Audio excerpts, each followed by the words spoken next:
Сайн байцгаана уу ихэм сонсогчдоо. Media Show podcast-ийн маань шинэ дугаар эхлэхэд бэлэн болсон байна. Тэгэхээр өнөөдөр бид нар медиа сэтгүүл зүгээс арай илүү өргөн хүрээнд буюу нийгмийн мэдээлэл харилцааны тухай ярилцах гэж байна. За тэр дундаа иргэний нийгэм, медиа, коммуникацтай холбоотой нэг шинэ ойлголтын тухай ярихаар өнөөдрийн зочноо урьсан байна. Тэгэхээр эрх зүйч, хүний эрх хамгаалагч Болор сайхан студид маань хүрэлцэн ирээд байна. Ярилцахаар урьсандаа таатай байна. Баярлалаа. Урьж оролцуулсан талархаж байна. Тэгэхээр ер нь эхлээд хоёлоо уулзсан шалтгаанаа бас сонсогчдод тайлбарлая гэж бодож байна. Тэгэхээр ер нь иргэний нийгэмд яагаад коммуникац гэдэг зүйл чухал ач холбогдолтой байдаг юм бэ? Та хоёр өнөөдөр энд бас ярих болсон шалтгааныг тайлбарлавал. Тэгэхээр энэ сэдвээр яагаад одоо байгууллагууд анхаарч ажиллах болсон бэ? Давхар бас та бид хоёр ч гэсэндээ яагаад ярилцъя гэдэг энэ чухал юм байна гэж бодоход хүрсэн бэ гэдэг маань бол дэлхийд дахинд өрнөж байгаа үйл явцтай холбоотой. Тэгэхээр энэ зөвхөн өчтөр болоод өнөөдөр санаанд ороод үдээс хойш ярьж байгаа зүйл бол биш. Тэгэхээр үндсэндээ яг хүний эрхийн хөдөлгөөнд идэвхтэй оролцож исэн хүмүүсийн зүгээс бидний үйл ажиллагаа үр дүнтэй байж чадчихна уу? Бид нар яг хүссэн үр дүндээ хүрч чадчихна уу? Эсвэл богино хугацааны давуу тал, богино хугацаанд үр дүн гарсан гэд одоо хандивлагч эсвэл хамтран ажиллаж байгаа байгууллагада сайн дүр зураг харуулахын тулд бид нэр холын зүйлээ анхаарахгүйгээр ойрын алхмуудыг хийгээд байгаа юм биш үстэй гэдэг л асуултаас эхэлсэн байна. Тэгэхээр хүний эрхийн хөдөлгөөнд донд Amnesty International хөдөлгөөний яг энэ олон нийтийн мэдлэг ойлголтыг нэмэгдүүлэх нөлөөллийн үйл ажиллагаа хариуцсан ажилтны зүгээс бидний үр дүн яг ямар байгаа юм бэ гэдгийг яг өөрөөсөө эхэлж асуугаад дараа нь яг тэр үр дүнгээ яаж хэмжиж байгаа юм бэ? Энэ маань үнэхээр бодит өрөөгөө ч юм уу эсвэл бид нар урт холдоо өөрчлөлт хийхээс илүүтэйгээр яг асуудалтайгаа нүр тулаад асуудлынхаа цаана гарахгүй асуудалтайгаа тэвлэлдэл зуралдаад байгаа биш үстэй гэдэг тэр хүний нэг өөрийнх нь дотоод дуу хоолойноос тэгтэй гэж харж болж байгаа. Тэгэхээр Amnesty-д ажиллаж исэн тэр Томас Кумс юу ярьсан бэ? Юу гэд эхэлсэн бэ гэхээр нөхрийн хувьд бол яригдж байгаа нэг гол санаа нь яг бид нар энэ хүмүүсийг айлгаад байгаа, хүмүүсийг занл хийлээд байгаа, хүмүүсийг хүчирхийлээд байгаа энэ нөхцөл байдлыг арилгахын тулд энэ ийм муу юм хийцэн байж тээ. Ямар баба юм бэ ч гэдэг юм уу те. Хадны мангаа гэж жоох хүүхдэд ярьж байгаа шиг яриад яг цаанаа тэгтэл тэр хүн буруу үйл хийгээд байгаагаа ойлгохгүй. Эсвэл түүнийг дэмжиж байгаа хүмүүс яагаад ийм хүмүүс санаа бодол өөр хүмүүс гарч ирээд зэрэгцээ яриад байгаа юм болоо гэдгийг ялгаж харуулж чадж байгаа юу гэдгээс л эхэлсэн гэж харж болж байгаа. Тэгэхээр дэлхийд дахинд хүний амьдралыг үүсгэсэн, хүний амьдралыг нэг хэм цутгах гэсэн нэг л арга замаар асуудлыг шийдэх гэсэн олон хүн гарч ирж байгаа. Ялангуяа айдсаар хүмүүсийг өөрийнхөө араас дагуулах гэсэн айлгаж асуудлыг шийдэх гэсэн ийм нөхцөл байдалд бол энэ айдас гэдэг ойлголтын эсрэг юу ярих ёстой юм бэ гэдэг найдварын тухай ойлголт яригдж байгаа юм л да. Тэгэхээр hope based communication гэдгийг бол яг орчуулсан аль биесны нэр томьёоны тодорхойлолт орчуулга байхгүй боловч яг хамтран ажиллаж байгаа хүмүүс байгууллагуудын хувьд бол яг найдварт түшигсэн харилцаа холбоо гэж тодорхойлоод байгаа. Тэгэхээр айдасд түшигсэн байдлаар харилцаа холбоо тогтоож байгаа эрх мэдэлтэй, албан тушаалтай эсвэл давуу байдал бүхий хүмүүсийн эсрэг бид нар яаж найдварт түшигсэн харилцаа холбоо хийх вэ гэдэг л ихний санаа гарч ирсэн гэсэн. Энийний цаана юу яригдж байгаа юм бэ гэхээр бид нар үнэхээр сайн сайхан зүйл рүү тэмүүлж байгаа юм бол тэрэндээ хүрч байгаагаа харуулахын тулд урт хоолын замаач бодох хэрэгтэй юм байна. Давхар ойрын хийж байгаа алхмудаа ч гэсэндээ нэгтэлд салгаж харах хэрэгтэй байна гэдгээс харилцаа холбоо эхэлж гин гэж үзэж байгаа. Тэгэхээр төрийн бас байгууллагын хувьд ямар нэгэн харилцаа холбоо байдیں۔ Та нарт ямар нэг үйлчлүүлэгч байхгүй зү? Та нар ямар маркетер юм уу? Та нар ямар брендинг хариуцж байгаа юм уу? Бүтээгдэхүүнсээ хоногшуулах те эсвэл худалдаа авахчийн зан үйл нөлөөлж байгаа гэж юу яриад байгаа. Та нар тийм юм байхгүй зү гэж хувийн хвшилд ажиллаж исэн найзууд нь бас асууж исэн юм л. Тэгэхэд нөхөр юу ч хэлсэн бэ гэхээр бид нар тийм биш ч гэсэн бид нар хүнтэй харилцдаг. Бид нар хүний санаа бодолд хүрнэ гэдэг бол хүний санаа бодлыг эргүүлнэ гэдэг бол тэр үйлчлүүлэгчд дадал суулгах, бүтээгдэхүүн хоногшуулахаас ч илүү гэж харж болно. Бид нар бол зөвхөн тэр хүний дадал зан үлийг өөрчлөх биш, бүр тэр хүний юуг эрхэмлэн нандинах вэ? Юу чухал вэ? Юу руу тэмүүлэх ёстой вэ? Юу эрхэм нандин бэ гэдээ би үнэт зүйлийн түвшинд хүртэл анхаарах зүйтэй гэж бодож байна гэдэг яг энэ hope based communication-ы ач холбогдлыг тодорхойлсон хүн маань яриа өрөөгөө өрнөсөн байгаа л да. Тэгэхээр та ямар ч улсад ямар ч төртөө байсан, ямар ч улс төрийн нам хүчин эрх барьж ирснээс үл хамааран тэнд айдас, тэнд тодорхойгүй байдал, эсвэл тэнд ямар нэгэн эрх мэдлийн тэнцвэргүй байдал, эсвэл давмгайлал, дарангуул байгаа бол тэр тодорхойгүй байдал чинь өөрөө айдас дээр суйрлаад, айдас нь улам бэхжээд эхлэх юм бол одоо дүрм журмыг дагах гэхээс илүүтэйгээр, одоо арчилсан хууль дэдлэх ёс гэхээс илүүтэйгээр хүн одоо юу гэдгийг танил тал харах, тал тохоо татах, эсвэл бүр болохгүй бол хамаатан саад найз нөхдийн хүрээгээр асуудыг шийдэх гэж явдаг юм аа. Энэ нь удаа үргэлжлэх юм бол одоо яг эрх зүйн социологи талаасаа бол аномия буюу хууль дүрм журмд итгэх гэхээс илүүтэйгээр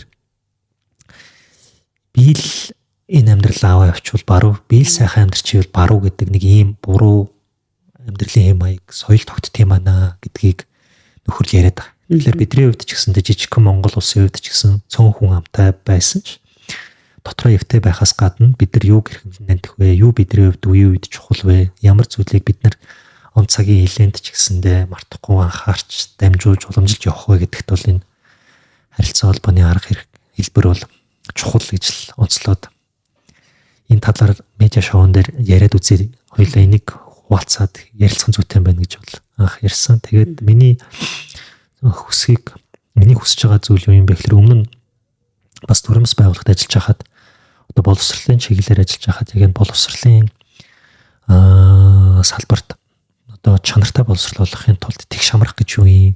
Яагаад хөгжлийн бэрхшээлтэй хүүхэд бусад хүүхдийн хамт сурах ёстой юм?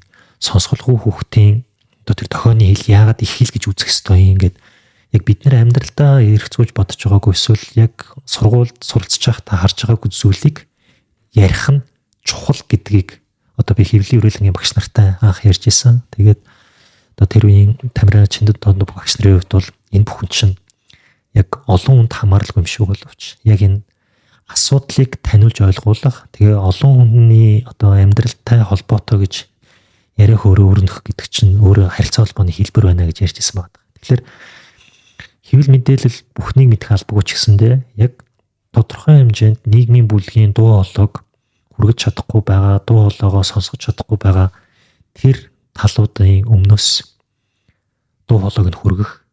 Тэгээд байгаа амьдрал нь ийм л байдаг байхгүй юу гэж хэвшмэл үзлээс харахаас илүүтэйгээр яагаад ийм амьдралд байгаа юм бол гэж хамтараа хэлцэхэд хүртэл хэл мэдээллийн үүрэг чухал юм байна л гэж. Тэгэхээр бид нэр өнөөдөр Монгол төдийгүй дэлхийд дахинд энэ тодорхойгүй байдлыг улам бэхжиж байгаа үед яг бид нар яаж хоорондын харилцаа холбоо тогтоох юм бэ? Асуудлыг бид нар яаж ярих юм бэ гэдэг дээр энэ хүнийхэн чиглэлээр ажиллаж байгаа байгууллагууд хүртэл энэ өөрсдийн харилцаа холбооны хэлбэрээ өөрчлөөд байна. Энийг ярих гэсэн санаагаар л таарлаа.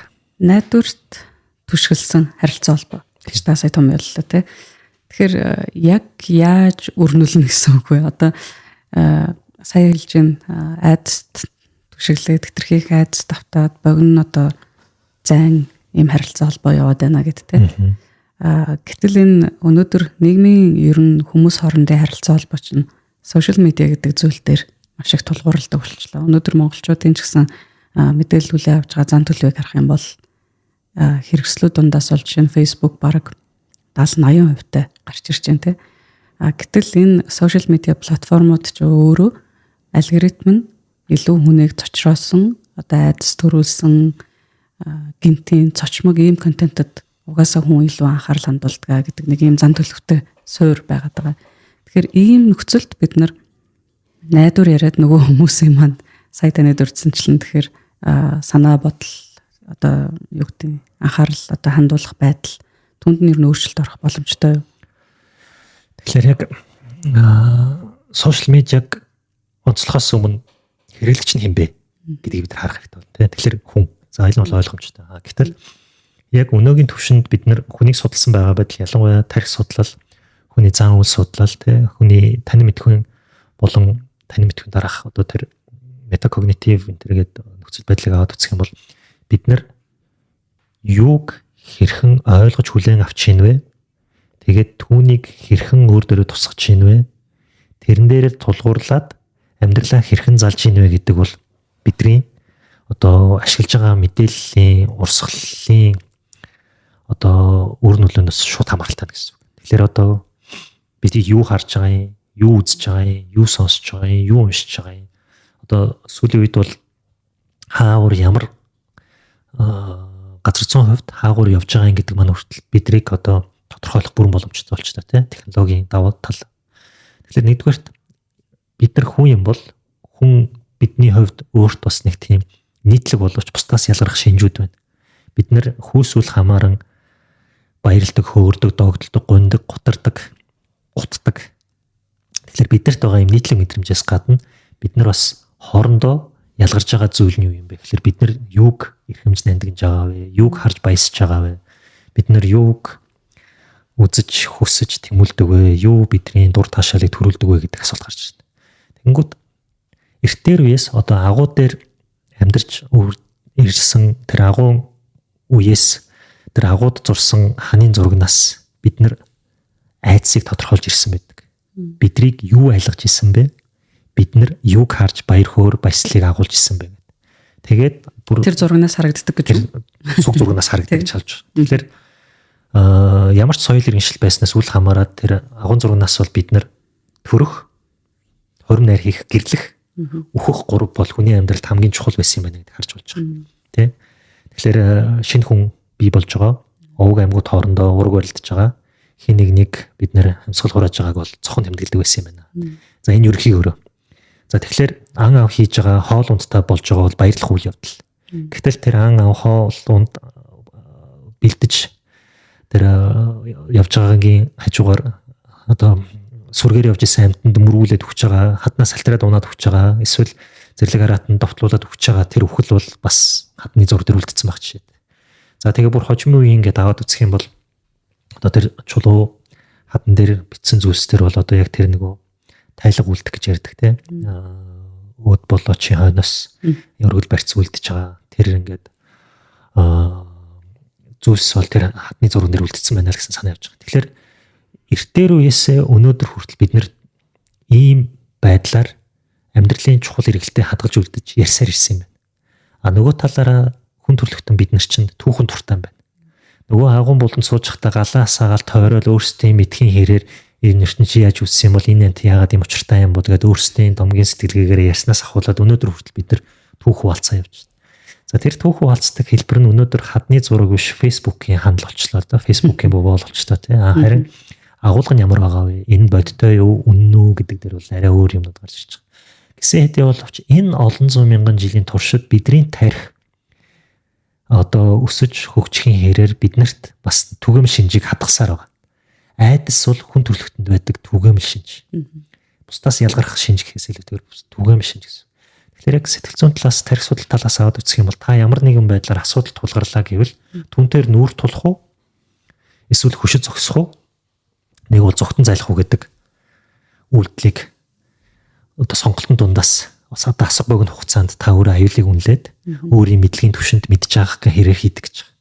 Тэгэхээр тэр одоо нүр тулах уу, эсвэл хөшөд зогсох уу, эсвэл зайл зогтох уу гэдэг бол бидний примитив балгын үеэс байсан одоо ад хусны үг шинж юм байна. Энэ одоо хүртэл бидэрт арилаагүй байдаг юм байна гэдгийг бол судлаач нар бол хүлээн зөвшөөрдөг. Тэгэхээр энэ хамгийн аюул нь юу болж эхэлж байгаа юм бэ гэхээр ямар нэгэн тодорхойгүй байдал, ямар нэгэн та төсөөлөх боломжгүй тэр нөхцөл байдал дээр бол айц хүч орон зайг эзэлдэг гэсэн үг. Энэ нь тархины хувьд хамгийн хялбар гаргалгаа байдаг.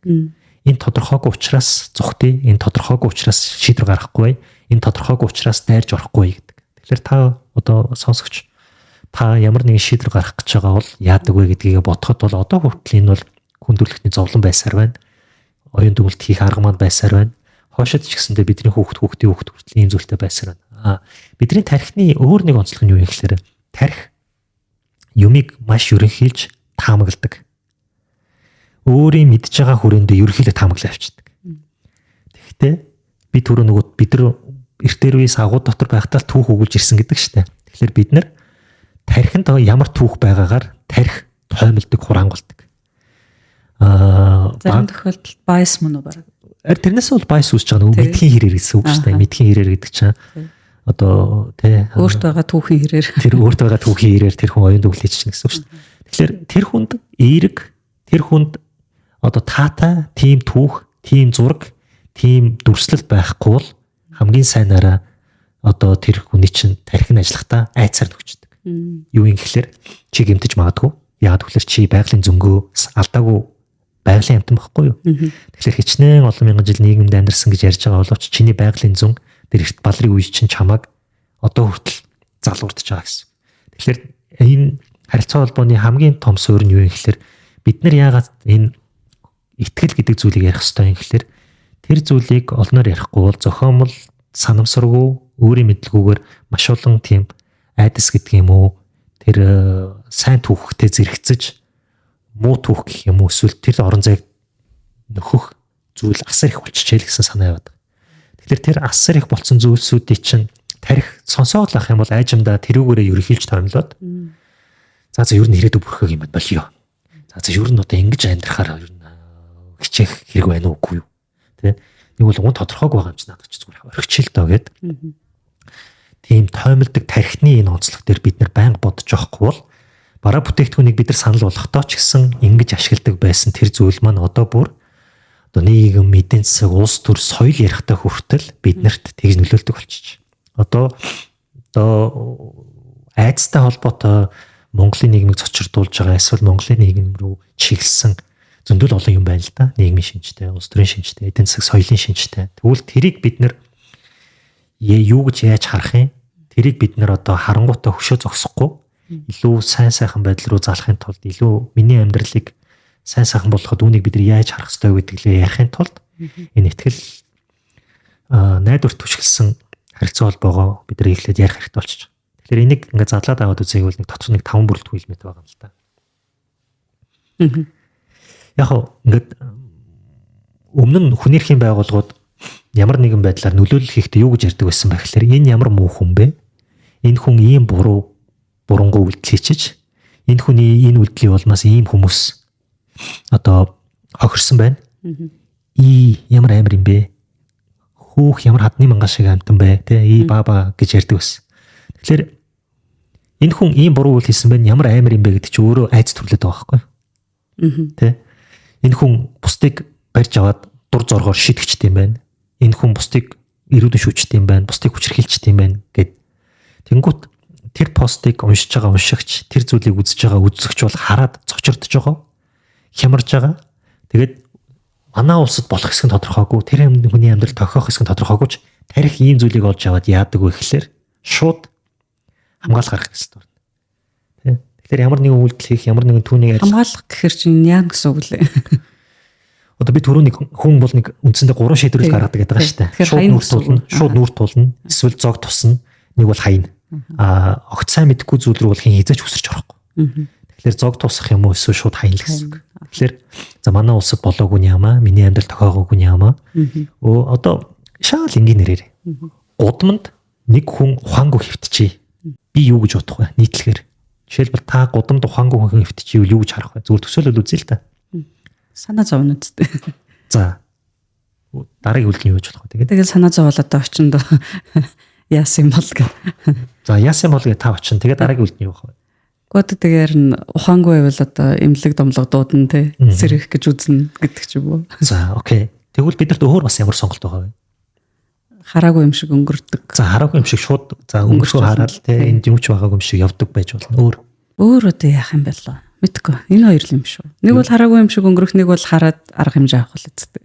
Тий. Тэнгүүт зарим нэг нийтлэгээр байж болох бодлын хувилбар бол согтун тасраад унчиж гэдэг юм уу те. Тий.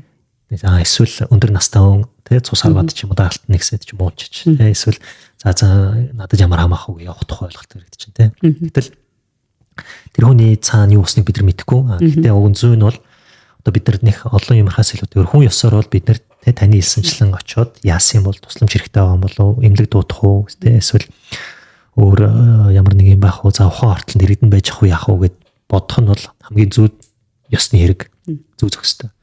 Гэтэл согтуун мунчаа байлгүй энэ хувцас тааруун энэ одоо тэ одоо эсвэл юу гэдэг чинь тэ энэ сайн зүйл бодохгүйгээр тухайн хүнийг одоо ямар нэгэн байдлаар буруутгаж харж байгаа маань одоо тэр айцст түшгэлсэн харилцаа холбооны илрэл бид нар цуцсан байна л гэсэн үг. Найдвар түшгэлсэн харилцаа холбооны илрэл юу юм бэ гэхээр шууд тэр зүйлийг хараад тэр хүнд ямар нэгэн муу юм болцсон байвал эрүүл мэндийн шалтгаантай болов эсвэл надад чадах туслах зүйл байгаа болов гэж бодож байгаа чинь тэр хүнийг одоо буруутахаас илүүтэйгээр тэр хүнийг одоо аварчих юмсан тийм байхгүй байлгах юмсан гэж найдаж чинь гэсэн санаа явж байгаа гэсэн. Тэгэхээр энэ хамгийн ихний элементнүүд айх биш одоо найдвар тех гэдэг агуулга явж байгаа гэсэн. Одоо зүйрлэх юм бол I hope he is fine би тэр хүнийг гайгүй байгаасаа гэж бодож байна. Үнэхээр тусламж хэрэгтэй бол би тусчээ гэж харна гэсэн үг. Тэгэхгүйгээр би энэ хүнээс айж байна, би энэ хүнээс имиж байна гэд ойртохгүй байх тохиолдол. Тэнгуут нь хоёрт нь яригдж байгаа зүйл юу юм бэ гэхээр зөрчилдөн үүсэж чинь тийм үү? Энд нэг зөрчилдөн үүсэж чинь. Тэр хүн архиудаг согтун хүн байвал яах вэ? Эсвэл ухаан мэдрэл галзуу хүн байвал яах вэ? Тэ? Эсвэл өвдөөд одоо өвчний улмаас унаад дараа нь адгийн зарга 10 хоног гэд нөгөө эмнэлэг цагдаа намайг хойноос алив чи яагаад явсан тэр яагаад туссан гэд явчихгүй гэ тэр хүн зөрчилдөн бодоод байна шүү дээ. Тэгвэл ямар нэгэн нийгмийн асуудлыг хараад зөрчилдөх гэхээс илүүтэйгээр одоо юу энэ хүн унаад өгвөл одоо энэ хүнд хүн болгон тусалдаг байх тийм сайн сайхан нийгмийн төлөөч гэдэг юм уу те илүү тийм эргээр нөхцөл байдлыг тодорхойлох тухайлгалт гарч ирж байна гэсэн үг. Тэгэхээр ер нь энэ бүх юмнуудыг гэхдээ яаж суулгах хэрэгтэй юм бэ? Зүгээр л өөрчлөе гэл өөрчилчихгүй байна. Тийм тэгэнгүүт бид нар хүссүүсээгүй та төрийн албанд байна уу, хувийн хвшилд байна уу, төрийн бас байгууллагууд байна уу гэдгээс үл хамааран ямар нэгэн байдлаар хүмүүстэй харилцаа холбоо тогтоож байгаа. За тэр нь одоо байгууллагын үүдэн сууж байгаа хүнээс ахуулаад эсвэл албан бичиг харилцаагаас ахуулаад нэг бол ийм байдлаар дүрм журмаа өөрчлөөч, хууль тогтоомжоо гаргаач гэж бичиж байгаагаас ахуулаад ямар байдлаар ярианы өнгөө ярианы хэлбэрээ сонгох вэ гэдгээс л эхэлнэ гэсэн үг. Өгүүлэмжээ хэрхэн боловсруулах вэ? Тэр өгүүлэмжээ бүр одоо цогцлбор дээрээ хүртэл ямар үйлэг үг ашиглах вэ гэдгийг хүртэл эргцүүлэх гэсэн. Тэгэхээр нийтлэхээр бол төрийн бас байгууллагуудын хувьд ялангуяа хүний эрхийн чиглэлээр ажилладаг, засаглалын чиглэлээр ажилладаг төрийн бас байгууллагуудын хувьд бол авилга давтлаа, хүчирхийлэл гарлаа. Бага насны хүүхдийн хүчирхийлэл Монгол улсад бол жилд тэд гардаг байснаа тэд боллоо гэж ярих чинь богино хугацааны үр дүн үзүүлдэг. Айцд түшгэлсэн харилцаа холбоо байна л гэдэг. Нийгмийн альва нэг асуудал олон нийтийн анхаарлыг асар хурдан татах, цочоох тийм. Гэтэл нөгөөт чинь ингээд цочоосоор байвал хүний тарих яадаг вэ гэхэлэр дүжирчдэггүй дүжирчдэг. Бид нөгөө түрүүн тарихыг яагаад ингээд нуучрж ярьсан бэ гэхэлэр тарих олон зүйл давтаалах юм бол тэрийг ерөнхийлээд байдаг. Нөгөө жоохон байхад цаг хугацаа хурдан явахгүй, том болохоор цаг хугацаа харавсан сумшин юм шиг явдаг гэх. Тэгээд өвөө эмээнэр болохоор сайхан залуухан болчих юмсан гэсэн. Одоо өдөр хоног яс урд өнгөрч ийнэ гэж яриад байдаг шүү дээ. Тэгээд ингээд асуугаад ярилцахлаар тэр хүмүүсийн хувьд бол ингээд яг л нэг ийм режимд орцсон, нэг ийм замаар, нэг хэмнэлээр ингээд амьдраад байдаг. Гэтэл яг тэр дурсамж тарих хоёр яаж холбогддог вэ гэхэлэр өдөр тутам та шинэ юм хийгээд байх юм бол тарих тэрийг ерөнхийлж багцалж тоомлж чадахгүйгээр өнөөдөр одоо юу гэдгийг те алхаж явсан, маргааш би тарлаа болсон суусан, нөгөөдөр автуусанд явсан. Тэгээд дараа нь би одоо юу гэдгийг гээд энэ тээврийн хэрэгслэр явж байгаагаа хүртэл өөрчлөхөөс ахуулаад энэ тархийг нөгөө дураар ерөнхийлж тоомлохгүй болгох ёстой юм байна. Эхний санаа нь яах вэ гэдгийг чинь хариултны эхний хариулт. Тэгэхээр тарих өөрөө тийм залхуу ерөнхийлж тоомлдог, өөртөө байгаа ерөнхий мэдээлэлээ их ерөнхийлэх дуртай байдаг. Тэнгүүд хүмүүс нөгөө ингээл амьдрал нэг хэмлээр яваад ангууд за би цагаан сараа хийчлээ, наадмаа хийчлээ, шинэ жилээ хийчлээ гэснээр яна 5 жил яс урд өнгөрч үү гэдэг. Тэгээд ингээд санангууд нэг 3 баярал тэмдэглэсэн. Тэр 3 баярыг тэмдэглэжүүл тэр жил нь дуусчдаг юм шиг тарих нь хураангуулсан. Тэгээ ингээд ярихад харахад хийж гийгүйсэн юмгүй 5 жил өнгөрч 7 жил өнгөрч гэдэг. Гэтэл энэ бол цаана та юм хийж гийгүүлээгүй биш. Тарих таны дурсамжийг, тарих таны ой санамжийг тэгж зэвэлж ийн гэсэн. Одоо тэгж хураангуулж ийн. Танд байгаа датаг тэгж ерөнхийлж хадгалж байна л гэсэн санаа. Тэгэхээр ямар нэгэн байдлаар хэрвээ та одоо харилцаа холбоо тогтоох гэж байгаа бол одоо нэгэн хэвийн гэдэг зүйлээс илүүтэйгээр яг тэр тухайн харилцаатай холбоотой зүйлийг заавал өнгөлж, онцгойлж гаргаж ирэх тэр зүйлийг ярих асуудал гарч ирж байна. За жишээгээр ярив. За манай Монгол улсад бол хурдан морь унаач хүүхдийн асуудал гээд одоо үндсэндээ бүсийн уралдаан хийдэг болсноос хойш ер нь яригдж байгаа зүйл тийм. Тэгээд ер нь 2000 оноос хойш тэгээд яг засгийн газрын тогтоолоор ингээд бүсийн уралдаан хийж болдгоо ярих юм бол бараг 20 гаруй жилж болж байгаа шиг байна. За тэгээд тэрэн дээр яригдж байгаа зүйлийн хөлөөр өмнө нь бол бид нар уяач нар муу хүмүүс баба. Тэгээд тэд нар бол ингээд хүүхд эрхийг зөрчөөд байна гэж ярьдаг байсан. Гэтэл өнөөдөр бид нар юу харж байна вэ гэхээр тэр уяачдын хувьд мэдгүй байгаа зүйл нь юу юм? Тэр уяачдыг миний эсрэг байна, тэ хүүхдийн эсрэг байна гэхээсээ илүүтэйгээр хүүхдийн эрхийн чиглэлээр ажилладаг төрийн бус байгууллагууд юуны төлөө ажиллаж байгаа юм? Хүүхдийн төлөө. Уяач хүмүүс юуны төлөө ажилласаа гэж бодож байгаа юм? Хүүхдийн төлөө. Уяачдын хувьд хурдан морь идэх тэр морь идэх соёлын нэг бүрэлдэхүүнсэн болсон хурдан морио тэгээд өргөжлүүлээд явах уламжлуулахыг хүсэж байгаа хүсэл байна уу? Байна. Соёлын өв гэж харж байгаа зүйл байна уу? Байна. Хүүхдээ багаас нь морь унааж идлүүлэх соёлыг төлөө явж байгаа нүн. Тэгвэл бидний гол уулзж байгаа уулзур бол эсрэгцэх биш. Төлөөний үе ингэвэл хүүхд л байна.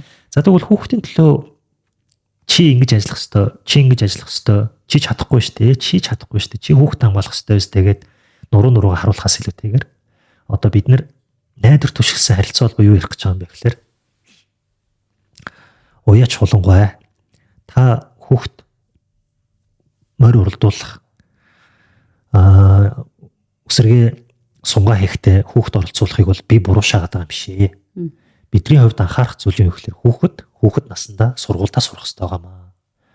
Тэр анги дотор хичээлээс оцормоор байгаамаа. Тэгэхээр та хүүхдийг сургуулиас нь завсартуулахгүй байх тэр анхаарал өгөөч. Яагаад гэвэл заримдаа энэ морины ажил те нүсргээ сунгаа морины хөсөл одоо энэ морь дагсан соёлоос хамаарат зарим хүүхд хичээлээсээ хоцроод байна. Бүр 14 хоног биш 45 хоног те одоо бүр ингээ олон сараар хичээлээс хоцорчих юм бол сүулдэ сурах хүсэл эрмэлзэлгүй болох аюул байдаг юм байна. Тэгэхээр бид нар энэ хүний сайн сайхны төлөө боловсролын битгий орхитуулаач гэж байгаамаа. Та ч гэсэндээ одоо энэ хүүхд ирэх зөрчигдсөн гэж соллуулаад элдв хариуцлага тооцоод тэгээд олны хил ам тэгээд зөндөө зүйлээс илүүтэйгээр яг хоёлаа юм дүрм журмынхаа дагуу хүүхдийн төлөө юу яаж хийхээ ярилцъя гэд асуудлаа шийдэл рүү залдаг гэсэн үг. Тэгэхээр нөгөө айцыг найдвар руу залхаас гадна хоорондоо зөрчилдөхгүй, эсрэгцэхгүй юуны төлөө гэдэг нөгөө одоо хаашаа зорж байгаа вэ гэдэг хараагаа чиглүүлэхээс гадна одоо байгаа асуудлыг яаж шийдэх юм гэдгийг хамтдаа ярих тухай ойлголт. Эсвэл тэр харилцаа холбоог санал болгох тухай ойлголт. Тэгэхээр одоо наад хүүхдүүдэд чи ээж аав нь одоо юу гэдгийг те мөнгө олоод өрхийн орлогоо дэмжээсэй гэж хүсдэг ээж аавд зориод ирд юм аа. Дагуулад ирсэн хүүхдүүдийн би одоо тэгээд дэмжиж явдаг юмаа гэд уяач малчд бол ярина. Тэнгүүт нь заабулж байна. Гэхдээ хүүхэд ажил хөдөлмөр эрхэлж орлогын их өсөв болох өрхийн орлогоо нэмэгдүүлэх бол хүүхдийн энэ тэргүүний 18 хүртэл хийх ажил бишээ. Хүүхдийн энэ тэргүүний хийх ажил бол өсөж дэвжих хөгжих байдаг юм аа. Тэгэхээр та тэр эцэг эхчүүдийг анхаарахын тулд яамаар ингэмээр байна уу, тэгмээр байна уу, ямар хувилбар байдیں۔ Таныг 1000 малчин гэж зориод ирж байгаа. Та юу гэж хэлж болох юм? Эсвэл тэр хүмүүсийн орлогыг нэмэгдүүлэхийн тулд туслах малчингаар авдаг юм уу, тийм малчингаар аваад дагалдуулаад аваа явдаг юм уу? Ийм байж болно гэд нэг санаа явж байгаа. За хоёрдугаар яригдж байгаа зүйл нь юм бэ гэхээр одоо энэ хүүхэд ядуу байгаа учраас би морь унуулж ажилтаа болгоод байна. Энэ хүүхэд орлогогүй байсан бол одоо ингээд над дээр шагнал урамшуул орлого аваад байна гэж тэр хүүхдийн туулж байгаа амьдралыг нь харуулахгүйгээр харин энэ хүүхэд хэрхэн өсөж дэвжиж байна вэ гэдгээр нь яриа өөрийгөө өрнүүлж гэж байгаа. Тэгэхээр одоо тэр сүүлийн зүйл нь юу юм бэ гэхээр би хохироод байгаа хүүхдийг хамгаалаад байна гэж одоо ярьж байгаа бол тий орлогогүй байхтай хүүхдийг ядуу амьдралтай хүүхдийг өрхтөө амжиргаагаа залгуулж чадахгүй байгаа хүүхдийг би морь хөлөгч хүүхд болгоод би мөнгө өгж гин, цалин өгж гин, цалин урамшуул өгж гин гэж ярьж байгаа чинь одоо тэр хохирогчийг ямар байна вэ гэдгийг тодорхойж харуулдаг. Гэтэл бидний хувьд зүүн юу гэж ярих вэ гэхээр энэ хүүхэд морины өв соёлоод хийж байгаа маа. Энэ хүүхдийн өөрийн хичээлдээ сурах, мэдлэг ойлголттой болох гэдэг үйл явцын зэрэгцээгээр Монгол өв соёлоо хадгалж байгаа маа. Адуу идэх соёлоо сурж байгаа маа гэд бид нар тэр хүүхдийг баатруулах тухай ярина л гэсэн үг. Тэгэхээр энэний хооронд ингээд нюансуудыг харах юм бол эн чинь нөгөө хүний тархинд яаж үлдэх вэ гэдгийг нь бодох. Тэгээ эргээд нийгэмд байгаа ямар эерэг дүр зургийг хоногшуулах вэ гэж бодох талаас аваад үзэх юм бол нэг ийм байдлаар ярьж болох юм байна. Ийм байдлаар бол хийж болох юм байна гэдэг. Тэгэхээр одоо аль ч салбарт зөрчилдөөн гарч байгаа бол аль ч салбарт асуудал байгаа бол тэгээ хин нэг аюул занл гэж харах те хин нэг одоо намайг үүсгэж чинь гэж одоо нухчин дарах гэхээс илүүтэйгээр юг яаж харах вэ гэдэг дээр бол үндсэндээ нэг юм таван хүрээгээр яваад яриад байдаг гэсэн үг. Ийм харилцаа холбооны амжилттай явсан кейс гэх үү? Тийм үр дүнг та бас хуваалцвал. Яг хөө дэлхийн улс орнуудад зөндөө байна.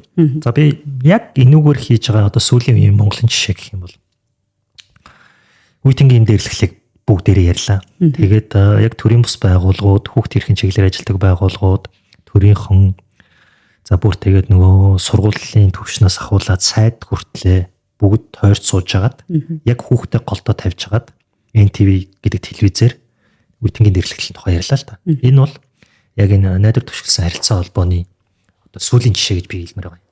Юу гэсэн бэ гэхэлэр төрийн бус байгууллага нь төрийнхнийгаа чичлэхгүй, төрийн байгууллагын нь болохоор эцэг их төрийн бус байгууллагыг ад үзэхгүйгээр яг бүгдээрээ тойрч сууж агаад тий энэ дээр биш тий одоо яг хүүхдийн сургуулийн том танхимд спорт танхимд тойрч сууж агаад хүүхдэд төвдөө тавьж агаад хин нэг дайсан гэж харуулаагүй, хин нэг хохирогч гэж харуулаагүй. За асуудал юм байна. Яаж шийдэх юм? Амралтаа өг. Та сайд хийгээр амралтаа өг. Та эцэг хийгээр та эцэг хийгээр гадна бас сургуулийн захирал менежер тий одоо амралтаа өг. Эн чинь цаана юу ярьж байгаа юм бэ гэхээр асуудал байгааг хэрхэн шийдэх вэ гэдэг тий үүд хэрэг ярьж гин гэсэн. Тэгэхээр эн чинь аль хэдийн нэг элемент нийлрэл олцсон байна. За тэгээ хүүхдийг хохироод байна гэхээс илүүтэйгээр хүүхэд ямар нөхцөл байдалд байгаа юм тий тэр асуудыг яаж даван туулж байгаа юм дахиад хүүхдийг ийм нөхцөл байдалд оруулахын тулд яах вэ гэдэг тэр хүүхдийг хохироод байна нэвийн минь хөөх юм гэхгүйгээр тэр хүүхэд өсөж дэвжих боломжтой өөрчлөгдөх боломжтой бодгал гэж харж байна гэсэн. Тэгэхээр хүүхдийгээ төвдөө тавиад хохирсон гэхээс илүүтэйгээр ямар байдлаар энэ хүн цааш цавнах боломжтой вэ гэдгийг харж хэлж байгаагаараа давуу гэсэн санаа. За өөр нэг зүйл нь юу юм гэхээр одоо эцэг их багш хоёрыг талцуулахгүйгээр эсвэл эцэг их хүүхд хоёрыг талцуулахгүйгээр нэг бол төрийн байгууллага эцэг их хоёрыг хооронд нь талцуулахгүйгээр яг асуудлаа хоорондоо яриад шийдэл рүү яриа өрнөггүйт хин нэг одоо аюул занал гэж харах те одоо жишээлбэл сургуулийн захирал бол эцэг их намайг боловсролын сайдын өмнө муулж хагаад унахчих үедээ те эсвэл боловсролын сайд нь энэ үеийнгийн дээрлэхлгээд хүүхдийн асуудал ярьж хагаад миний ажлыг муухай харагдуулчих үедээ за гэдэг ч юм нэг бол засаг дарга нь би одоо өн хүүхд эрхэн чиглэлээр үүрэг хүлээсэн боловч намайг хин нэг юу ч хийгээгүй байх гэдэг одоо нөгөө зулын гол болгож шорлчих үедээ те одоо дайраа давшаад хэрэггүй болох үедээ гэж нэг нэгнээс айж бэрхшээж уулзаагүй би ийм боломжтой би ийм юм хийж чадна нөх миний боломжийн өрөө юм бол энэ байна гэд те тэр л хийх байсан тэрний л алдаа гэхгүйгээр би ингэж чадна бид ийм зүйлийг хийж чадна гэж ярьсан. Тэгэхээр эн чинь нөгөө тэр тэд гэдгээс би бид гэдэг рүү орж байгаа ч нь бол яриа өрөөний бас их эрэг. Тэгээд хамгийн гол тэр зөрчилдөөнтэй зүйлээсээ илүүтэйгээр бид нар юу хүсэж байгаа юм бэ? Хүүхдээ дээрлэхүүлээгүй, хүүхдүүд нэг нэгнээ дээрлэхдэггүй, багш нар хүүхдтэй тэ дорд үзсэн харьцдаггүй, ялгарлан гадуурхалт байхгүй тэр зүйлийг хүсэж байна тэ. Тэгэхээр хин хиний эсрэг байгаа юм бэ гэхээс илүүтэйгээр бүгдээрээ юу руу харж байгаа. Тэнгүүт хүүхдээсээ ахуулаад томчууд бүгдээрээ хаана байх сүүл хамаарад хүчээр хийлгүй, ялгарлан гадуурхалтгүй нийгмийн төлөө гэж байгаа чинь аль хэдийн манай Монголын нийгэмд бол энэ найдвар төвшөлсөн харилцаа холбоог тэгээд шууд эфирээр шууд дамжуулгаар тэгээд улс орондоо яар цацах боломжтой телевизийн сувгаар шууд тэгээ бүх одоо төрийн албаа агчдыг холбогдох хүмүүсийг өөрч байгаа. Тэгэхдээ яг хуу төрийн алба бол хүчрэн үнэн, төрийн алба бол ачааллахтай үнэн, сайд одоо шийдвэр гаргаж байгаа хүмүүсийн хувьд бол асар их ачаалтай байдаг. Тэнгүү тэр хүмүүсийг ураад тэгээ бид нар таныг тухайлуулж байна. Цахим хөгжлийн сайдаа та өөрөө дээрэж, боловсролын сайдаа та өөрөө дээрэж, сургуулийн захирлаа та өөрөө дээрэж, эцэггээ та ажлаасаа чөлөө аваад хүрээ дээрэж гэж ярьж байгаа чинь бас хэл мэдээллийн байгууллага, иргэний нийгэм хоёр энэ найдвар төвшөлсөн харилцаа холбоог ашигласан шин тутам жишээ юм уу да. Энэ hope based communication үр дүнтэй байх хэсэг нь бас тухайн нийгмийн суур ихтгэлцэлтэй хэр холбогдох бол шууд холбоотой. Тий. Нэг үгээр шууд холбоотой. Бүр маш холбоотой. Хамгийн ихээр хоёр биенийгээ бараг нөхцөлдүүлэх байдалтай санагдаад байна. Итгэлцэл нь бага байхад хувь мянга яриад нэмэргүй юм шиг. Гэхдээ тэглээгээ ярихгүй байхад байвал итгэлцэл болмол багуулна тий. Тэгэхээр юм харилцан амралтай юм уу даа гэж бодлоо.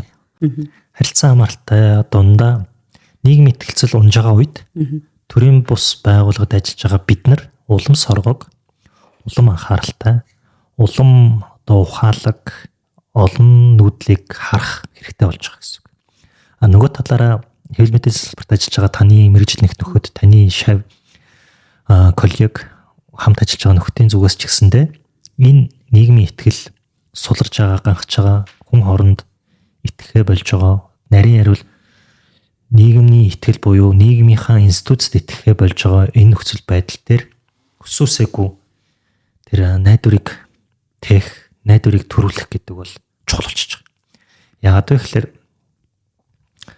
авилга их байна. Хууль дүрм журам нугарч байна.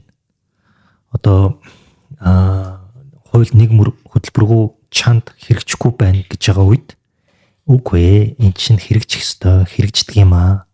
Эн чинь танил тал үл харж бодит үйл хэрэг болдго юм аа гэд тэр зүйлийг харуулж авах чухал болчихж байгаа. Тэр зүйлийг харуулахгүй бол нөгөө итгэл гэдэг зүйл гүүр байлаа гэвэл гүүр нь нураад ингээ ан цав үүсэж хахад бид нар найдвар гэдэг зүйлээр тэр ан цавыг шавардаж нөхж байхгүй байх юм бол улам хурдан цуураад бүр ингээд дахиж байхад нь маш их тийм одоо гарц гарамгүй явдал үүсэх бүрэн боломжтой гэсэн. Тэгэхээр энийг бол бид нар дэлхийн бусад улс орноос бол харж байна л та тийм.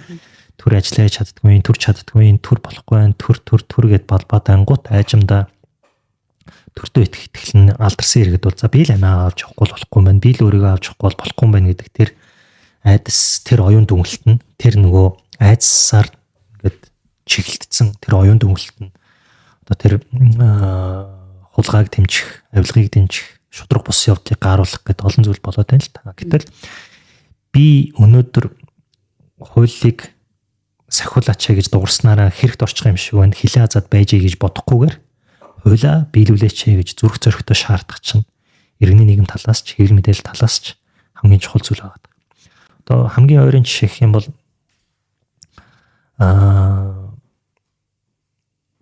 одоо Ирланд гэдэг улс байна тийм. Ирланд ч юм бол яг одоо ингээд нөгөө шашин шүтлгийн хувьд аваад үзэх юм бол эртний уламжлалтай. За тэгээд маш хатуу чанд дэг жайгийг шашнаас өглөөд авцсан тэр сургаалаа үнэнгээ итгэцэн байгаа хүмүүст яг ижил хүсийн гэрлэлт яагаад чухал юм бэ гэдгийг ярих байдаг ч юм уу тийм. За эсвэл манай Монголын уламжлалт хэмжээ бол хүн нас бэнд хүрсэн бол гэрлэх ёстой. Ир өсөж эсгий сунсан бол одоо хань ижил хайх ёстой гэдэг хатуу чанд итгэл өмшил байхад үгүй би тэгээ хослон амьдрах хүний хорвоо гэж ярьдагч өнөөдөр би ганцаараа амьдралаа аваад явчих бүрэн боломжтой. Би өөрөө хүсвэл гэр бүл зохиох болохоос биш 18 наснд хүрэх 21 наснд хүрэх гэдэг бол намайг шууд гэрэл гэсэн үг бишээ гэд эцэг ихтэйгээ санаа зөрөлдөөд ярилцж байгаа хүмүүс байлаа гэж бодоход эдний цаанд дандаа л тэр найдварын асуудал яригдаж байна гэсэн. Тэгэхээр ээж аавын хувьд санаа зовж байгаа зүйл нь юу гэхээр одоо ингээд хүнтэй гэрлэхгүй явсаар байгаа дүтэл хөгшин болчоод тэгээд тааш тохирох юмгүй одоо ингээд ганц биеэр насыг барах үедээ гэдэг айц яваад байна. Гэхдээ хүүхэд тэгээд 10 жил 20 жилийг туулах нь бол тодорхойгүй. Тэгэх магадaltaй юм шиг санагдаж байгаа боловч тэр нь бас үнэн биш. Тэгэхээр эн чинь өөрөө юм гэхээр нөгөө тодорхойгүй байдал айцыг үүсгээд тэр тодорхойгүй айц дээр эцэг их маань оюун дүнэлтээ хийгээд тулгаа шаардаад байна гэсэн үг. Гэтэл бидний хувьд одоо ганц бие найзуудын хувьд ингээ аваад үзэх юм бол мэргэжлийн карьераа хөөе, ажил орлогоо сайжруулъя, илүү олон зүйлийг туршиж үзэж хагаад за энэ надад тохирох юм байна гэсэн зүйлээ би өргөжлүүлэхийг хүсэж чинь ч гэдэм үү. Эсвэл би нэг энэ салбараас нэг 2-3 жилийн туршлагатай болж байгаа тэр салбараас нэг мэргэжлийн үзүүртэй болчоо тэгээд би тим юм хийгээ явъя гэж бодож байгаа юм тэр гээд эрэл хайгуул хийгээ явж байгаа хүмүүс байна. Энэ болгон бол өөрсдөө сонголтын асуудал. Тэнгүүт энэ сонголтыг одоо эсрэгцүүлж харахгүйгээр яриа өрөндөг байх гэдэг чинь л яг бидний хувьд зүгээр энгийн одоо ээж автаа ярьдаг ярианаас ахуулаад дээшээ улс оронд хинтэйгээ гэр бүл болох вэ гэдэг хүртэл төр бол илэрж исэн сайн жишээнүүд байна. Тэгэхээр хамгийн гол зүйл нь юу юм бэ гэхээр айдсыг таягдан хаях, айдстай нүр тулахын тулд яах вэ гэдэг дээр л гол яриа өрөөрдөг гэсэн үг. Тэгэхээр үүний чинь цаана та надаас итгэлцлийн асуулт асуусан. Тэгэхээр итгэлцлийг хөхүүлэн дэмждэг өөр нэг арчлын том зүйл юу юм бэ гэхээр ил тод байдал, нээлттэй байдал. Тэгэхээр ил тод байдал, нээлттэй байдал энэ гэдэг бол нэг талдаа арчлал хүн эрхтэй холбоотой боловч нөгөө талдаа их хариуцлагатай холбоотой. Тэгэхээр accountability гэж байна гэсэн. Тэгэхээр их хариуцлагатай байх гэдгийг чинь бид нар харахын тулд хэн ямар ч яг өрөг хүлээгээд юу хийх ёстой юм бэ гэдэг нь ойлгомжтой тодорхой илэрхий. Түүнийх нь мөрөөр тэрийг сайшаах уу эсвэл буруу шахах уу? Нэг бол засаж сайжруулах уу гэдгийгээ бол ярилцаж чаддаг тийм нийгмийг л яриад байна гэсэн үг. Гэтэл үгүй ээ. Намайг гацаагаад байна. Намайг буруу шаагаад байна. Энэ ямар нэгэн захиалгатай байна. Энэ ямар нэгэн турхиран байна. Ийм зүйл байж болохгүй гэд эргэж зүй ёсороо дуурч хахад иргэдийн дуурч байгаа дуу хоолойг тэгж одоо мөрийж далиж тайлбарлаж байгаа энэ төр бол эргээд нөгөө найдвар түшигсэн харилцаагч нураах цаашлах юм бол нөгөө иргэдийн итгэлцлэгч эвдэх болчиход байгаа. Тэгэхээр энэ бол зөвхөн манайд ч гарч байгаа илрэл биш. Дэлхийн улс оронд ч гарч ирсэн. Одоо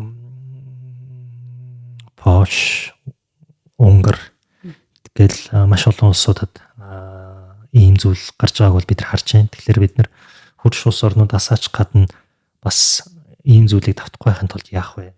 Тэгээд гол цаад санаа нь бол юу юм гэхээр бид нар хүссөөсөөгүй энэ асуудыг өөрсдөө л арилгах хэрэгтэй.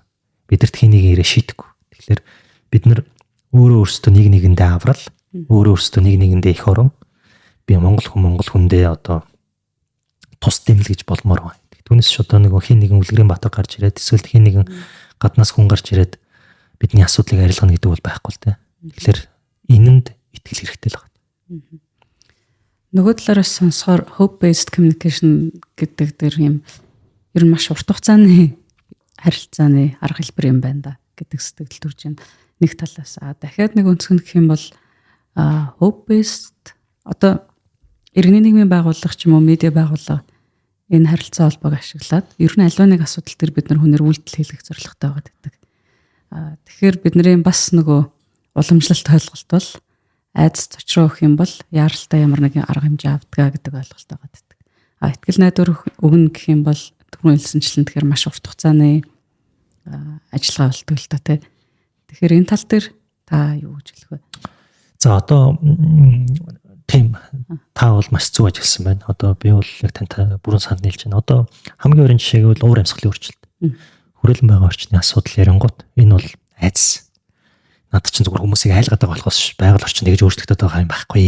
Юу яриад байгаа ингээд бас тэгж ярих өөрнөдлөг хүмүүс байна. Гэтэл яг уур амьсгалын өөрчлөлт шинжлэх ухааны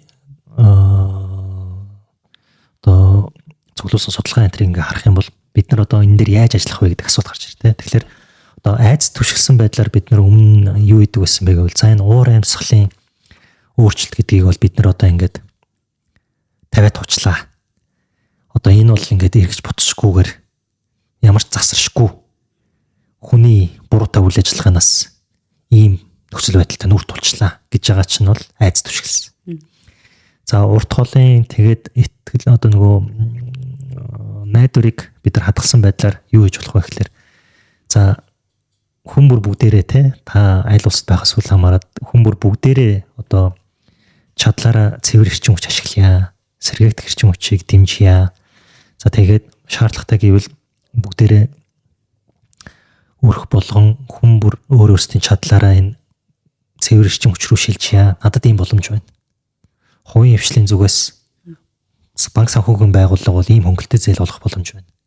Төрийн зүгээс та бүхнийг эрчим хүчээ цуглуулад төвийн сүлжээ рүү нийлүүлэхэд ингэж худалдаж авах боломж байна. Иргэн хүнийг ингэж дэмжих боломж байна гэд яриа өөрөөр чинь одоо нөгөө найдвар түшигсэн ярианы нэг хэлэл гэж хэлж болж байгаа.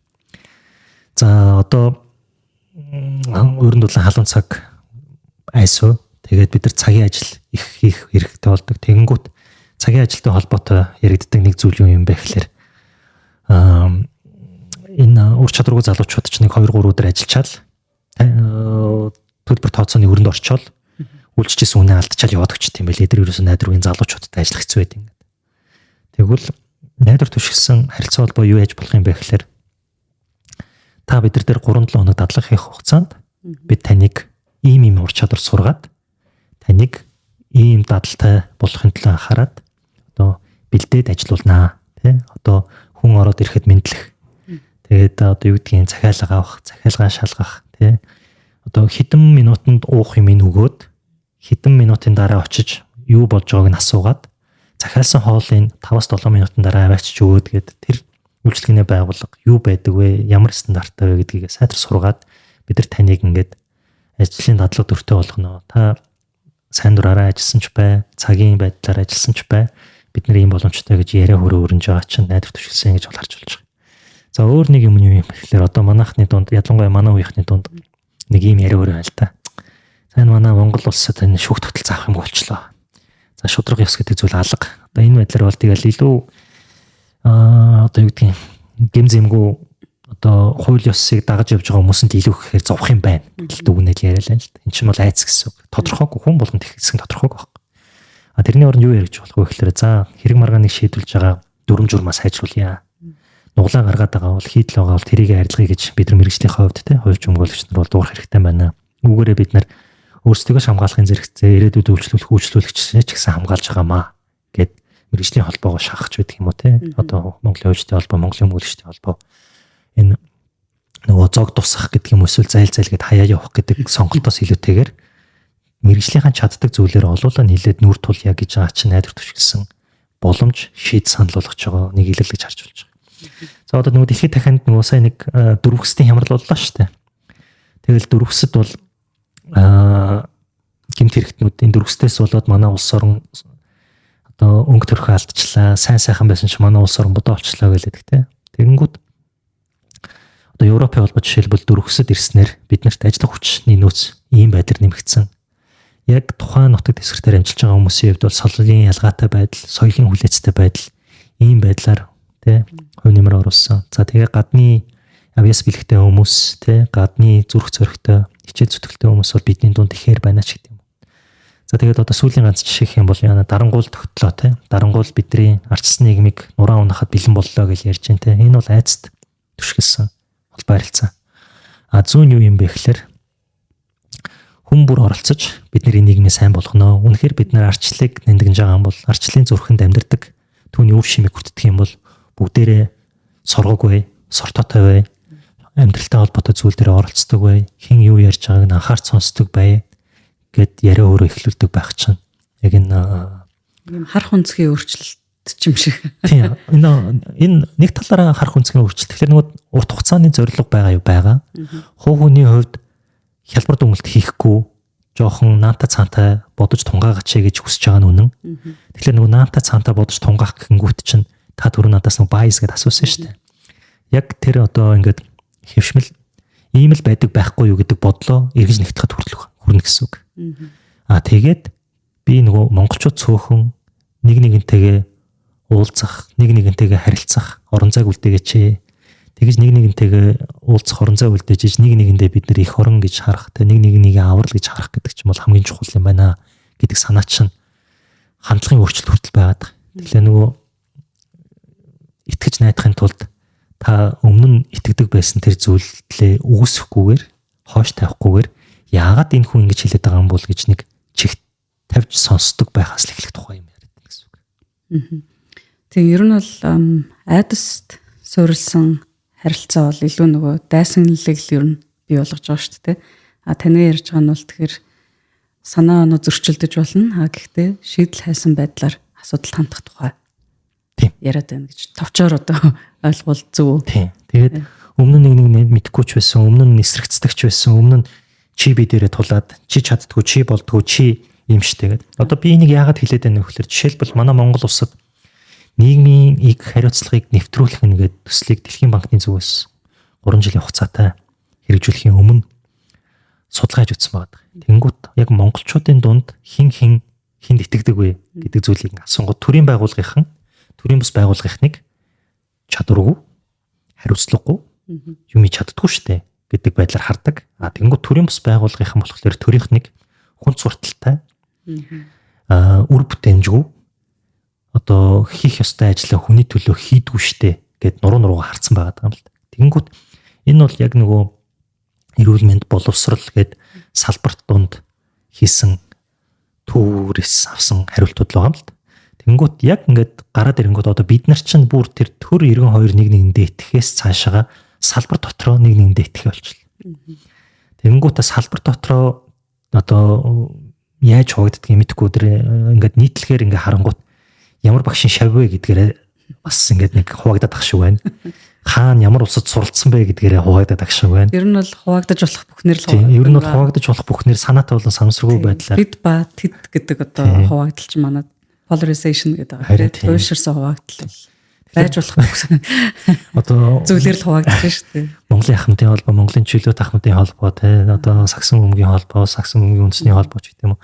Тэгэхээр энэ хуваагдал өөрөө эргээд биднэрт хэрэггүй маа. Нэг энэ хуваагдал өөрөө ямар үр дүн авчирч байгаа вэ гэхэлэр нөгөө таны хэлээд байгаа тэр нийгмийн ихтгэлцэл гэдэг зүйлийг байхгүй болгож байна. За үүний зэрэгцээгээр за энэ бол Дэлхийн банкны хийсэн судалгаа байсан. За тэгвэл арай өөр судалгаагаар аваад үзэх юм бол нөгөө IRM гэдэг төрөмс байгууллага судалгаа хийдэг те нөгөө хараат бус судалгааны хүрээлэн Монгол улс дахь Монголын хараат бус судалгааны хүрээлэн гэдэг. За тэдний зүгээс бол ингээд хийсэн судалгаан дээр нийгмийн сайн сайхан байдлын судалгааныхын дотор нь монголчууд хинт итгэдэг вэ гэдэг асуулт байгаа юм л та хинт итгэх вэ гэдэг. Тэнгүүт хамаатан садандаа итгэнэ, ижил шашинтай хүнд итгэнэ, ижил удам ухсаа гаралтай те нэг овгийн хүнд итгэнэ. За тэгээд өөр шашинтай бол итгэхгүй, өөр өнгө зүстэй бол итгэхгүй, өөр царай зүстэй бол итгэхгүй, өөр удам өөр улсыг бол итгэхгүй дээ гэж байгаа юм. Тэгэхээр энэ цаана юу яригдэж байна вэ гэхээр хэрвээ бид нар улс орноо богино хугацаанд сайн сайхан болгоё, өсөж дэвжиж хөгжиж гэх юм бол зөвхөн монголчуудын хувьд бол нуруу нуруугаа харах биш, нүр нүрээ хараад ярилцаж сурах. Тэгээ үнэхээр болохгүй байгаа бол тэр юу болохгүй байгаа юм бэ гэдгийг нэг нэгэндээ хэлж нэг нэгээ сонсоод за одоо тэгвэл асуудал юм байгаагаа яаж шийдэх юм бэ гэдэг шийдэл рүү явахгүй бол шийдэл рүү явах бидэрт их чухал байна. Хуваагдал суугаад байвал юу ч өөрчлөгдөхгүй. Хуваагдал суугаад байвал улам л хуваагдаад байна. Тэгээд улам л нэг дороо эргээд байна. Одоо нэг дороо эргэж байгаа бол бас нэг хөдлөд ах шиг байгаа. Сүүлдээ бүр хөдөлгөөч болох боломжтой л та. Гэтэл дэлхийд дахин бол асар хурдан явж байна. Тэгээд энэ асар их хурдтай байгаа 90 цаг үед бол тэгээд нөгөө нэг хоцорчих юм бол их л хэцүү л дээ те. Тэгээд хоцорсон хүн хойно бол бидрийг тэгээд юу гэж харах вэ гэдэг тэнгүүд чинь бид нар ямар байдлаар энэ улс орон байх вэ гэдгийг бас бодох хэрэгтэй болчихж байгаа юм. Яг хөгжлийн асуудал бол тустай. Хөгжлийг яаж тодорхойлох вэ гэдэг бол тустай. Гэхдээ манай Монгол улсын зүгээр түүхээ эргээ санахад Монгол улс хүүгээр Монголын хувь заяаг шийдэжсэн түүхэн гашуун сургамжууд байдаг. Тийм зүйлийг бол давтмааргүй л байгаа юм л да. Энэ бол бидний хувьд бол хоорондоо эвдрэлцсэн, хоорондоо итгэлцлээ алдсны улмаас эдрэн гарч ирсэн бол түүхэн жишээ. Тэгэхээр энэ бол саяхны ойрын жишээ халуунараа байхад бид нэр одоо дахиад улам сайхан талцаж бутрахвал үр дүнтэй юу гэдэг асуулт. Харин эсэргээрээ за ингээд талцсан юм байж тэгвэл одоо бүгдээрээ юуны төлөө, юуг шийдэхин төлөө тэ хин нэг хохирох гэхээс илүү тэгэр хин нэгээ одоо өргөн дэвжиж авч явахын төлөө яаж зорих вэ гэдэг дээр бол энэ найдвар түшгэлсэн харилцаа холбоо их чухал байдаг. За амаасан дээр нэг жишээлч. Одоо нийгэмд янз бүрийн бүлгүүд байдаг те.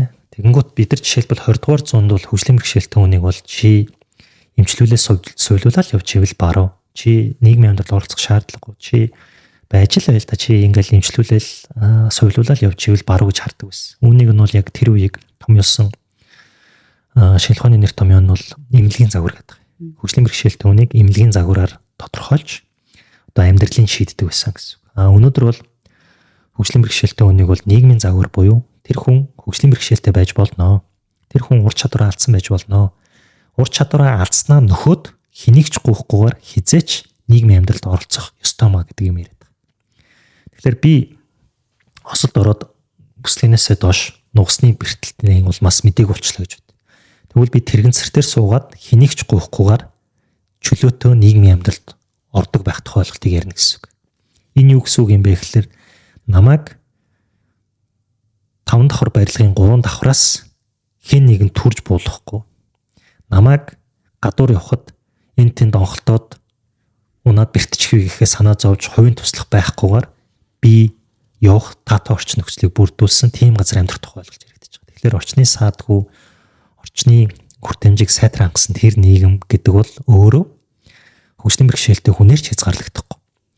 Өндөр настай хүн хөлн муудаж байгаа хэрээр хүүхэд хөлн чангараагүй байх үедээ эсвэл түр зуртаа одоо сагсан бөмбөг тоглож байгаа шагаагаа бэртээчээд бас хэцүү байх үед ч гэсэндээ энэ ээлтэй таатай хүртээмжтэй барилга байгууламж ч юм бол бидэрт хэрэгтэй байдаг.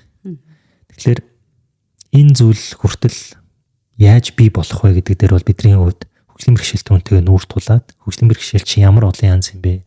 Энэ дунд ямар өөр өөр өнгө байдаг юм бэ гэдгийг чинь таньж мэдэх асуудал гарч байгаа. За одоо медиа дээр ганц зүйл авлаа л да. Яг хөгжлийн бэрхшээлийн асуудлыг харуулсан медиа бүтээл юу байдаг вэ те? Хүмүүсийн олонний хүртэл болгосон юу байдаг вэ гэдээ асуунгууд илүү сартай 100 байна. Нэг тэрэгцэр суусан охин байна. За нэг оюуны бэрхшээлтэй сэтгцийн өөрчлөлттэй хүүхэдтэй нэг 2 3 кино байна те. Өөр одоо жишээлбэл хүн чулууны нулимс ч гэдэг юм уу те. Тэгэхээр бид нар уран бүтээл төрөхтэй ч гэсэндэ хэрвээ энэ агуулга дамжуулж байгаа медиагийн нэг төрөл гэдэг утгаар нь харах юм бол жүжиг, зохиол, кино хүртэл яг энэ айдсыг өдөөхүү эсвэл найдвар төрүүлэх үү гэдгээрээ хүртэл уран бүтээлийг төлөвлөх бүрэн боломжтой гэсэн үг. Тэгэхээр хэрвээ бид нар шоу гэж байгаа бол юуг олонд таниулж харуулах гэж байгаа юм. Тэр нь ямар дамжуулгын арга хэрэгслэр хүрэх гэж байгаа гэдэг бол анхаарлын асуудал гэхээс илүүтэйгээр ямар эрхэмлэн нандинах үнэт зүйлийг хүнд зориулж бэхжүүлж байгаа гэдгээрээ ялгарлах болно гэсэн. Ирээдүйд бол контент бид нар одоо хүнд ямар ихтгэл төрүүлсэн бэ, хүний ямар хүсэл тэмүүллийг асаасан бэ, хүний эрхэм нандин үнэт зүйлийг хэрхэн бэхжүүлсэн бэ гэдгээрээ л одоо медиа салбар бол улам шигшгдэх байх гэж би бол хараад байна. Тийм учраас таны энэ медиа шоуны чухал талбар дээр одоо хүний их ярьдаг хүн ярьж асуудал хөндөх хэрэгтэй байна гэхэлэр таач өөрөө гайхсан. Зүгээр нэг нүгэлэхэд энэ зөвхөн медиа шоугийн асуудал биш. Энэ нийгмийн эвийн тухай ойлголт бас давхар яриад байна. За баярлалаа. Маш сонирхолтой сэдв байлаа.